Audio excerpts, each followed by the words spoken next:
സുഹൃത്തുക്കളെ, ഞാനിന്ന് പരിചയപ്പെടുത്തുന്നത് എനിക്ക് വളരെ പ്രിയപ്പെട്ട ഒരു ചേച്ചി, ആരി ചേച്ചി എന്ന് ഞാൻ വിളിക്കും. ശരിക്ക് ആരിസ് ചെറിയാൻ എന്നാണ് അവരുടെ ഒഫീഷ്യൽ പേര്. ജില്ലാ സഹകരണ ബാങ്കിൽ ഉദ്യോഗസ്ഥയായിരുന്നു. മക്കൾ സുബിനും സോനയും ഒന്നിച്ച് എറണാകുളത്ത് ജീവിക്കുന്നു, പേരക്കുട്ടികളും. ഞാനുമായിട്ട് വളരെയധികം അടുപ്പമുണ്ടായിരുന്ന ഒരു സുഹൃത്തിൻ്റെ ഭാര്യ എന്ന നിലയ്ക്കാണ് ഞാൻ അവരെ പരിചയപ്പെടുന്നതും കൂടുതൽ അടുക്കുന്നതും. അവരുടെ പാചക വൈദഗ്ധ്യം ഏറെ അനുഭവിക്കാൻ യോഗമുണ്ടായിട്ടുള്ള ഒരാൾ കൂടിയാണ് ഞാൻ. കഴിഞ്ഞ ദിവസം ഒരു യൂട്യൂബ് ചാനലിൽ ആരി ചേച്ചിയുടെ താറാവ് കറിയെക്കുറിച്ചൊരു പരാമർശമുണ്ടായിരുന്നു. അന്ന് മുതലേ വിചാരിക്കുന്നതാണ് ആരി ചേച്ചിയെ ഒന്ന് നിങ്ങൾക്ക് പരിചയപ്പെടുത്തണം. അതെങ്ങനെ പരിചയം വന്നു എന്ന് പറഞ്ഞാൽ, അവരുടെ ഭർത്താവ് ശ്രീ വി ചെറിയാൻ 1968 ഞാൻ തൃശ്ശൂർ എഞ്ചിനീയറിംഗ് കോളേജിൽ ചേരുന്ന സമയത്ത്, അന്ന് നേരെ മുകളിലുള്ള സീനിയേഴ്സിന്റെ റാങ്കിങ്ങൊക്കെ പേടിച്ച് വളരെ ഭയചകിതരായിട്ടൊക്കെയാണ് ഞങ്ങൾ പൊതുവിദ്യാർത്ഥികൾ അവിടെ നിൽക്കുക. അപ്പോൾ കോളേജിന്റെ അഡ്മിഷൻ സമയത്ത് തന്നെ ഞങ്ങളെ 3 പേര് ഞങ്ങളെ സമീപിക്കുന്നു. വളരെ എന്താ പറയണ്ടേ, ഉത്സാഹഭരിതരായി, സന്തോഷപൂർവ്വം. ഒന്ന് ശ്രീമാൻ ടി.ജി. രവി, പിന്നീട് പ്രശസ്ത സിനിമ നടനൊക്കെയായി എല്ലാവരും അറിയപ്പെടുന്ന അദ്ദേഹം ജനറൽ സെക്രട്ടറി സ്ഥാനാർത്ഥിയാണ്. അന്ന് തൃശ്ശൂർ എഞ്ചിനീയറിംഗ് കോളേജിൽ മാത്രമല്ല, മറ്റു കോളേജുകളിലും ഇന്നത്തെ പോലെ ചെയർമാൻ സെക്രട്ടറി എന്നുള്ള നാമപരിഗണനകൾ വന്നു തുടങ്ങിയിട്ടില്ല വിദ്യാർത്ഥി യൂണിയൻ പ്രതിനിധികൾക്ക്. അന്ന് തൃശ്ശൂർ എഞ്ചിനീയറിംഗ് കോളേജിന്റെ ഏക വിദ്യാർത്ഥി പ്രതിനിധി ജനറൽ സെക്രട്ടറിയാണ്, GS എന്ന് ഞങ്ങൾ പറയും. കൂടാതെ finance secretary, social service secretary, അതൊക്കെ വേറെയുണ്ട്. പക്ഷേ ഏത് പൊതുവേദികളിലും കോളേജ് വിദ്യാർത്ഥികളെ പ്രതിനിധീകരിക്കുക ജനറൽ സെക്രട്ടറി. അപ്പോൾ ജനറൽ സെക്രട്ടറി സ്ഥാനാർത്ഥിയായി ശ്രീ ടി.ജി. രവിയും ശ്രീ വി ചെറിയാനുമാണ് നിൽക്കുന്നത്. ഇവർ രണ്ടുപേരും, പിന്നീടാണ് ഞങ്ങൾക്ക് മനസ്സിലാവുന്നത്, രണ്ടുപേരും ഇടതുപക്ഷ ആഭിമുഖ്യമുള്ള വിദ്യാർത്ഥികൾ തന്നെയാണ്. അന്ന് കോളേജിൽ SFI, KSU ഒന്നും തൃശ്ശൂർ എഞ്ചിനീയറിംഗ് കോളേജിൽ പ്രത്യക്ഷപ്പെട്ടു തുടങ്ങിയിട്ടില്ല. അപ്പോ ടി.ജി. രവി വളരെ വാക്ക് ഓവറായിട്ട് ജയിക്കുമെന്നറിയാം. പക്ഷെ ചെറിയാൻ നിൽക്കുന്നത് എന്തിനാന്ന് വെച്ചാൽ, എത്ര പേര് അന്നത്തെ KSFന്റെ ഇതായിട്ടുള്ള, അന്ന് KSF ആയിരുന്നു തോന്നുന്നത്, SFI പിന്നീട് ഒന്നെന്നാണ് എൻ്റെ ഓർമ്മ. അതിന്റെ അനുയായികളായിട്ട് എത്ര പേര്, എത്ര വോട്ട് കിട്ടുമെന്നറിയാനാണ് ചെറിയാൻ നിൽക്കുന്നത്.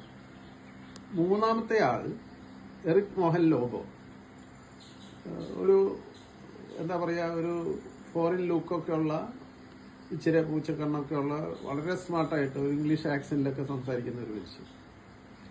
അപ്പോൾ ഇവർ രണ്ടുപേരും നമ്മളോട് വോട്ട് അഭ്യർത്ഥിക്കുന്നുണ്ട്. അതോടൊപ്പം ലോബോ ചോദിക്കുന്നത്, ഇനി വല്ലതും കളിക്കുമെങ്കിൽ ആ കളി തുടരണം, വൈകുന്നേരം ആ ഗ്രൗണ്ടിൽ വരണം.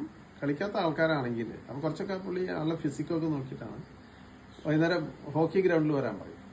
അദ്ദേഹം അന്ന് ഹോക്കി ക്യാപ്റ്റനാണ്.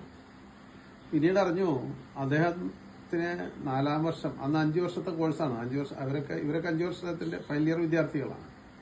4ാം വർഷത്തിൽ തന്നെ അദ്ദേഹത്തിന് ആർമിയിലേക്ക് സെലക്ഷൻ കഴിഞ്ഞിട്ട് 800 രൂപ സ്റ്റൈപ്പൻഡ് കിട്ടിക്കൊണ്ടിരിക്കുന്ന ഒരു വ്യക്തി കൂടിയാണ് അദ്ദേഹം. അന്ന് 800 രൂപ സ്റ്റൈപ്പൻഡ് എന്ന് പറഞ്ഞാൽ എനിക്ക് തോന്നുന്നു എഞ്ചിനീയറിംഗ് കോളേജിലെ അധ്യാപകൻ ആദ്യമായി കിട്ടുന്നത് ഏതാണ്ട് 600 രൂപയിൽ താഴെയാണെന്ന്. അങ്ങനെ ഈ 3 പേരുമാണ് തൃശ്ശൂർ എഞ്ചിനീയറിംഗ് കോളേജിൽ ഞാൻ കാൽവെച്ച് കയറി തുടങ്ങുമ്പോൾ ആദ്യമായി പരിചയപ്പെടുന്നതും, എന്താ പറയണ്ടേ, അവരുമായിട്ടുള്ള ബന്ധം ഇപ്പോഴും തുടരുന്നു എന്നുള്ളതിൽ എനിക്ക് വലിയ സന്തോഷമുണ്ട്. അതിനിപ്പോ സങ്കടപൂർവ്വം പറയാനുള്ളത്, ടി.ജി. രവി മാത്രമേ ജീവിച്ചിരിപ്പുള്ളൂ, മറ്റു പറഞ്ഞ 2 പേരും നമ്മോടൊപ്പം ഇല്ല. അത് കഴിഞ്ഞു, പിന്നെ റാഗിങ്ങും കാര്യങ്ങളൊക്കെ കഴിഞ്ഞു. ഞാൻ ഹോക്കി ഗ്രൗണ്ടിൽ പോയി ഹോക്കി കളിക്കുന്നു, ലോകമായിട്ട് അടുപ്പം വരുന്നു. അങ്ങനെയൊക്കെ പോകുമ്പോഴും